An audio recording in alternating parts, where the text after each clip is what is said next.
सभी को नमस्ते। मैं डॉक्टर मोहित मॉडर्न इंडिया यूट्यूब चैनल पर आपका स्वागत करता हूं। मैं खुद स्वास्थ्य विभाग में हूं और लगभग 6 साल मैंने कैंसर विभाग में काम किया है। मैंने देखा है कि किस तरीके से कैंसर बढ़ रहा है, बीमारियां बढ़ रही हैं। और आज हमारे साथ हैं स्वामी भास्करानंद जी। आपका सबसे पहले तो धन्यवाद हमें समय देने के लिए। स्वामी भास्करानंद जी एक आयुर्वेद संस्थान चलाते हैं हिमालय की वादियों में, देहरादून में। और आज हम इनसे जानेंगे इनके संस्थान के बारे में, वो किस तरीके से आयुर्वेद से बीमारियों का इलाज करते हैं, उनको काटते हैं। और उससे पहले जानेंगे कि बीमारियां कम कैसे हो सकती हैं, समाज किस तरीके से सुधर सकता है, ताकि व्यक्तियों को इलाज की और दवाइयों की कम से कम जरूरत पड़े, और अगर जरूरत पड़े तो वो इस तरीके के संस्थानों में आकर किस तरीके से इलाज ले सकते हैं। नमस्ते जी। आपसे इतना जानना चाहेंगे कि सबसे पहले तो जो ये आजकल जलवायु परिवर्तन है और बीमारियां बढ़ रही हैं, इससे समाज का कैसे सुधार हो, उसके बारे में थोड़ा सा दर्शकों को बताइए।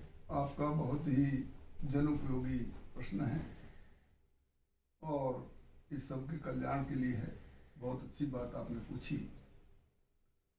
तो देखिए, वैसे तो जो इस वक्त मौसम बदल रहा है, गर्मी का मौसम आ रहा है और अब शरद ऋतु गई है, तो स्वाभाविक है कि जब जब मौसम परिवर्तित होता है तो शरीर को एडजस्टमेंट करने में दिक्कत आती है। तो अगर इस हिसाब से देखा जाए तो अब कौन कौन सी बीमारियां इस मौसम में आने वाली हैं, उस पर हमें विचार करना चाहिए।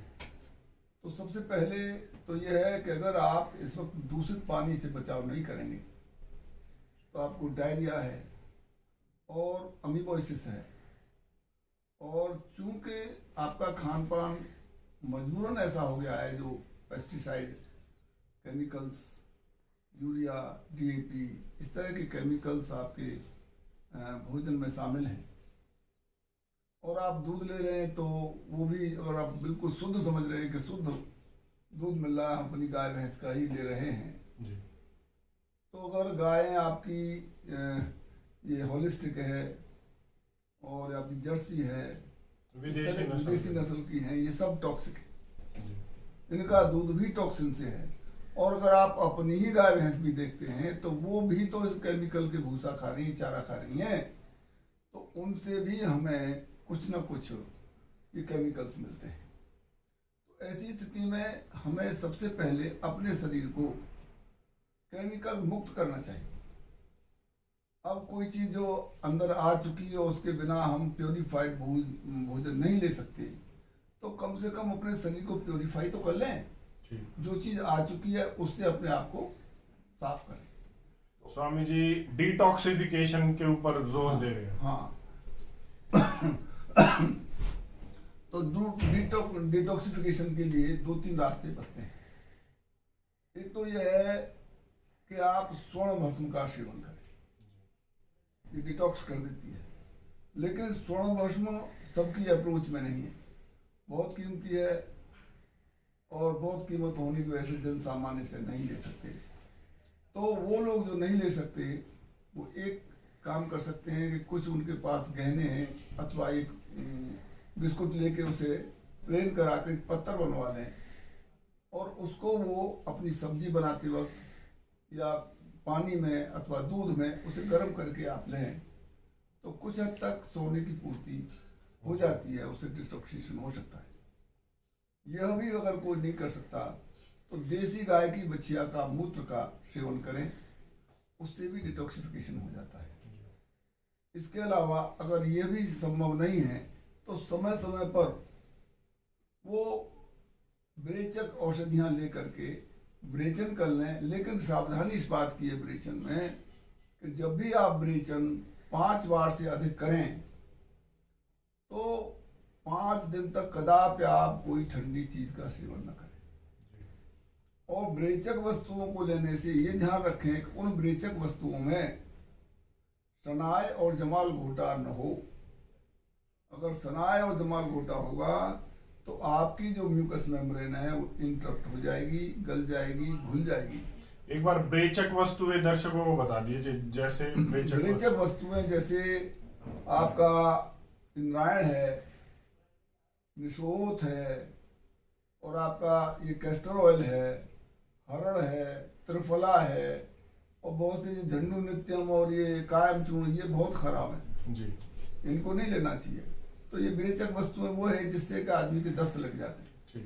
इच्छा भेदी रस है, ये ब्रेचक वस्तुएं हैं, पेट जो साफ करती है, जो पेट साफ करती है, ब्रेचक वस्तुएं हैं। तो ब्रेचक वस्तुओं से क्या होता है कि जब पेट साफ हो जाएगा तो उसके साथ साथ आंतों में जो भी रहने वाले छोटे मोटे कृमि और वायरस बैक्टीरिया के साथ साथ जो टॉक्सिन्स हमारे स्टोर हो रहे हैं या हमारे बिलाइज में फंसा हुआ मल है वो आउट हो जाए, और अधिक पित्त जो बन गया है, जो दूषित पित्त इकट्ठा हो गया है, वो भी बह जाएगा और नया पित्त आएगा। तो उससे काफी हद तक आदमी का शरीर शोधित होता है। इसके बाद है वमन। उल्टियां करने से आदमी के कफ संबंधी रोग शांत हो जाते हैं, और वायु के रोग शांत करने के लिए उन्हें स्नेहन का मतलब यह है कि अधिक से अधिक देसी गाय का घी का सेवन करें, मसाज करें। महानारायण तेल है या प्रसारणी तेल है या अजित प्रसारणी तेल है, इस तरह के जो वायु शामक तेल हैं उनसे वो लगातार अपना मसाज करें या कराएं, और स्वेदन लें। स्वेदन का मतलब है पसीना निकालें। ये निकालना इसलिए जरूरी है कि जो हमारे रोम छिद्रों के नीचे, रोम की जड़ों के नीचे छिद्र होते हैं जिनसे पसीना आता है, वो हमारे प्राण वाहिकाओं के वायु बहने वाले मार्गों के एंड्स हैं वहाँ। तो जो वायु अतिरिक्त और अनावश्यक और दूषित वायु हमारे शरीर में इकट्ठी होती है, उन्हीं के माध्यम से निकलते हैं और टॉक्सिन्स पसीना के रूप में भी बाहर आते हैं। तो वो सदैव खुले रहने चाहिए। उसे खोलने के लिए नित्य स्नान और पसीना के लिए श्रम। और आजकल जो बड़े घरों में महिलाएं पुरुष हैं वो पसीना नहीं आने देते, एसी में रहते हैं, घर पर नौकरानी लगी होती हैं तो वो सब काम करती हैं, वो काम ही नहीं करती, तो वो बीमारियों के घर बन जाते हैं। फिर इस पसीना को निकालने के लिए वो पैसे खर्च करते हैं स्टीम बाथ के माध्यम से। तो जो हमारे युवा हैं वो इसको करने के लिए दौड़ लगाएं, रेस लगाएं। तो दौड़ एक ऐसी एक्सरसाइज है, उससे अनेकों प्रकार के रोग नष्ट हो जाते हैं। ऑक्सीजन की पर्याप्त मात्रा मिलती है, फेफड़े मजबूत होते हैं, और इसके अलावा जो अतिरिक्त फैट है वो घुल जाता है, पेट अंदर और सीना बाहर आ जाता है, और आदमी स्वस्थ हो जाता है। उसकी मेटाबॉलिज्म तेज हो जाती है, उसे भूख भी लगती है और उसका लिवर भी ठीक होता है।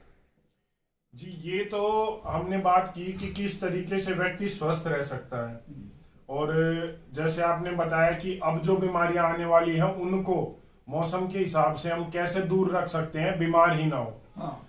एक दूसरा सवाल हो रहा है, जैसे जो व्यक्ति पीड़ित हैं, जो बीमार हैं, किसी भी कारणवश हो, दिनचर्या हो या गलत खान पान हो, तो आपने भी उनके लिए, मैं कहूँ, यहाँ पे सुविधाएं दी हैं और यहाँ पर भी आप इलाज कर रहे हैं उनका, तो उसके बारे में थोड़ा सा बता दीजिए।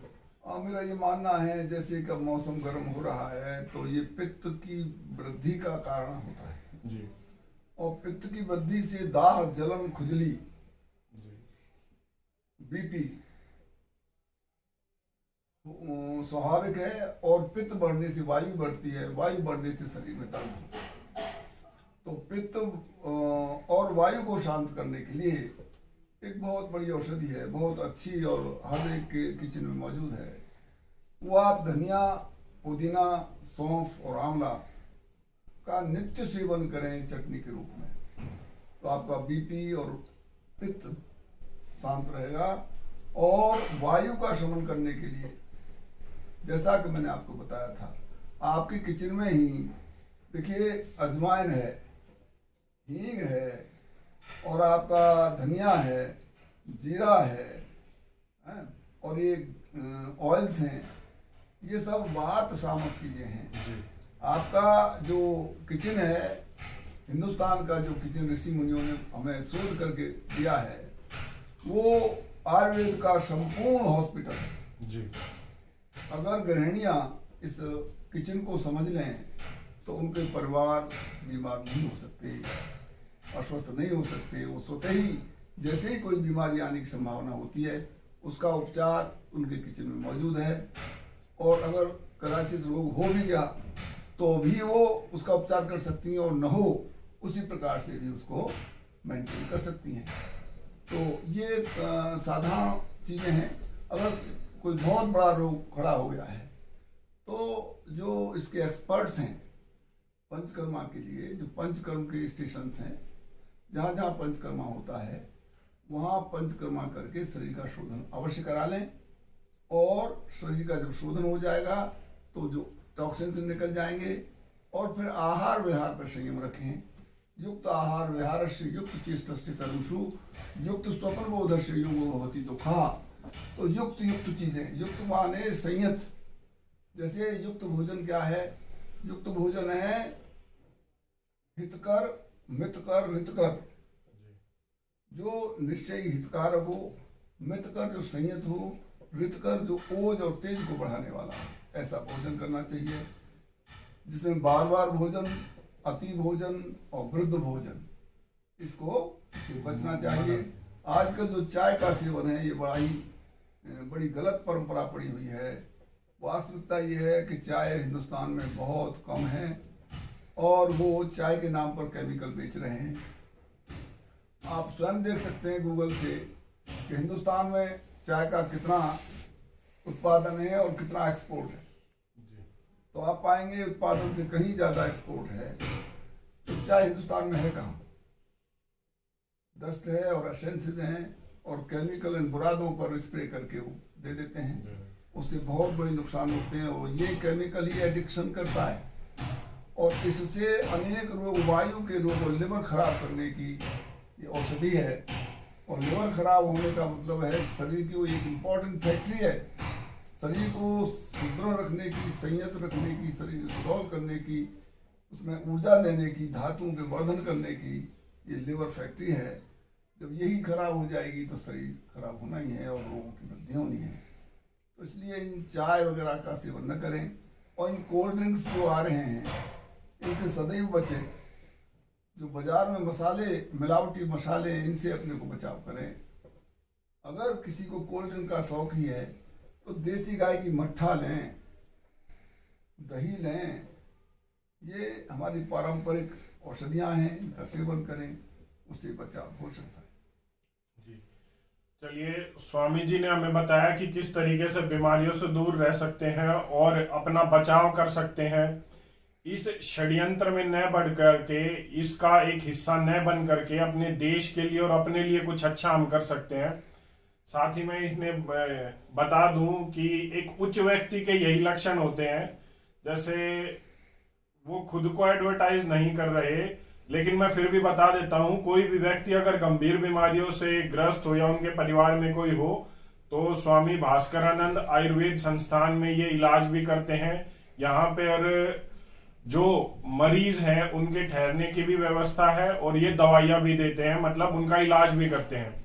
स्वामी जी धन्यवाद आपका हमें समय देने के लिए।